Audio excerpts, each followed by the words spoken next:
Hello everyone, আজ যাচ্ছি হলো একটা অন্নপ্রাশন বাড়িতে, মানে নিজের দিদিরই ছেলের অন্নপ্রাশন, সেই জন্য যাচ্ছি। আর এই ভিডিওটা হলো 9 তারিখ জুন মাসের। সো আমি এতটাই ল্যাথখোর যে ভিডিও পোস্ট করতে অনেকটাই লেট হয়ে গেছে। সো দিদি বলছে যে একটু চল ভেতরে চল, পরে ভিডিও বানাবি, রেস্ট কর আগে, তারপরে।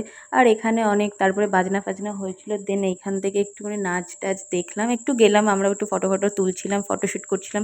সেই জন্য দিদিকে বললাম চল একটু আমার সাথে ভিডিও বানিয়ে নে, তোকে তো আর পাওয়াই যাবে না, তুই প্রচুর ব্যস্ত। আর ওকে সারাদিন সত্যিই পাওয়া যায়নি, ও সারাদিনই ব্যস্ত ছিল। আর এই দিদির ছেলে এটা ছিল, ও ফটোশ্যুট করছিল, আর এ তো সারাদিন কান্না করেছে এই গরমে, মানে কি বলবো। আর মেন রিচুয়ালসটা ছিল হলো মামার থালায় ভাত খাওয়ানো, সেই জন্য মামার থালা থেকে ভাতও খেয়ে নিল, তারপর আমি একটু কোলে নিয়ে নিলাম ওকে ঘরে এসে। দেন আজকে প্রচুর গরমও পড়েছিল, আর গরমের জন্য ও প্রচুর কান্নাকাটি করছিল। সেই জন্য আমরা তারপরে উপরে চলে আসলাম, উপরে চলে এসে একটু খাওয়া দাওয়া করে নিলাম। খেতে খেতে 4টে বেজে গেছিলো মিনিমাম। তারপরে এটা হলো পার্ট 1, আর পার্ট 2 এর জন্য প্লিজ সাবস্ক্রাইব করে দিও, আর ভিডিওটা ভালো লাগলে প্লিজ লাইক করে দিও।